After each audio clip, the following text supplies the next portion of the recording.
什么时候你讲的日文听起来地道地、自然地呢？其实呢，其中一个关键就是要学识名词修饰。今天呢，我们就会由浅入深，换你知点样将底简单的句子变得更加丰富、更加有层次。学识做了之後，你的日文表達能力肯定即刻 level up。大家好，我是 Lady JJ。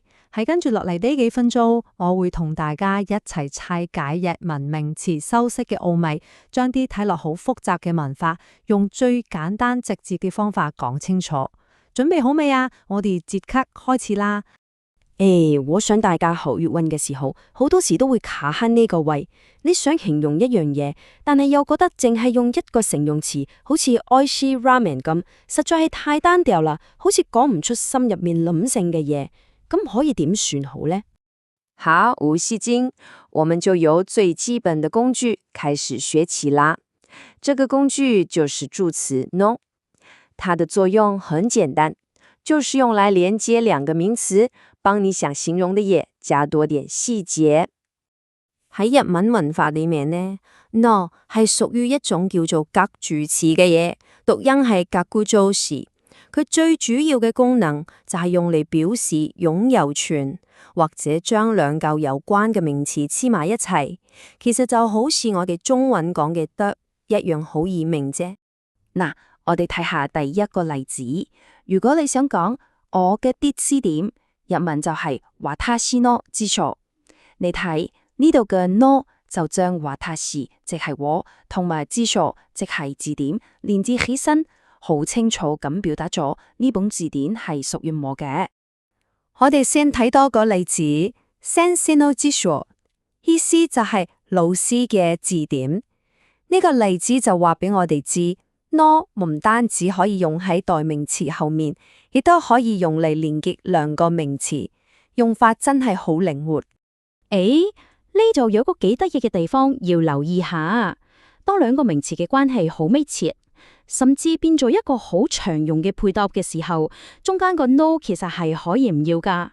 好似 slide 上面咁，四川の料理，我哋可以直接講四川料理，而太鼓の教師呢，其實講作太鼓教師，仲加普遍添。不過有個高手貼士，大家一定要記住，當前面嗰個名詞係一個國家名嘅時候，例如你想講中國嘅朋友，就一定要講中國嘅漁人。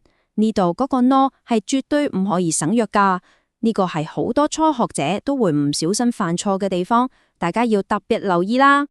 好，學識做了基本功之後，我們就來到進階的部分了。除了用一個名詞加 no 之外，其實我們仲還可以用整個短語甚至整句句子來當作形容詞幹用，去修飾一個名詞，是唔是天落後勁呢？我哋睇下呢句例句。水間に提出する申告書はありますか？哇，好似好長咁。其實意思係，請問你有需要提交俾海關嘅報關單嗎？你見到未？前面水間に提出する只係提交俾海關嘅成個部分，就係用嚟形容後面個名詞申告書，即係報關單。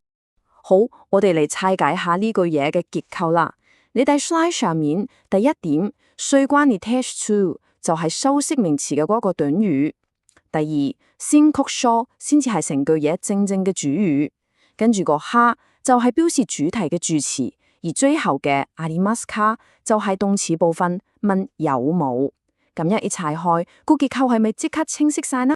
講開助詞就一定要提下日文裏面最令人頭痛嘅一對哈同埋加，佢哋嘅分別真係好細。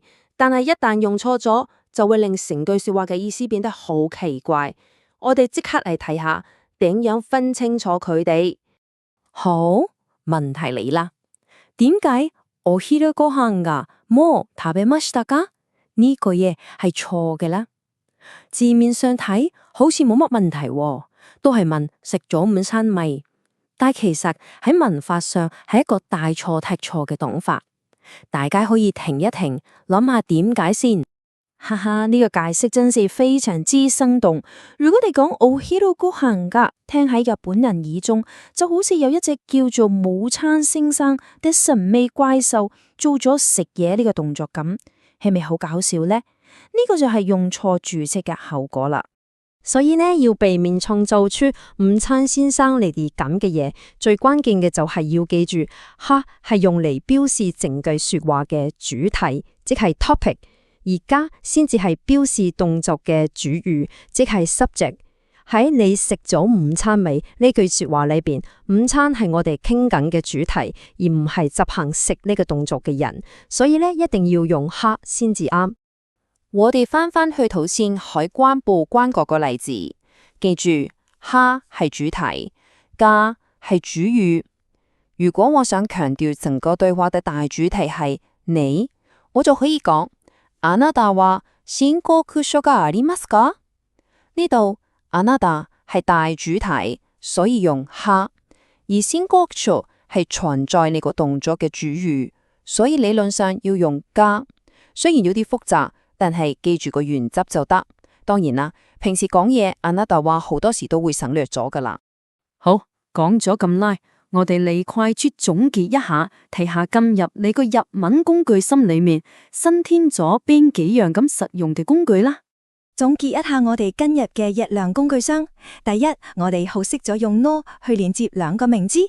第二，我哋學識咗用成個短語或者處置去修飾名詞，令表達更加豐富。第三，亦都係最重要嘅，我哋終於分得清哈同加嘅用法，以後就唔會再冇手心製作出午餐先生啊！知人理阿家已經斬摸咗點樣去修飾名詞，令到啲句子嘅描述更加生動咯。咁你有冇諗過喺日文入面，動詞同形容詞又可以有啲咩樣嘅變化，去表達更加複雜嘅意思呢？呢個問題就留翻俾大家繼續去探索咯。多謝大家收睇。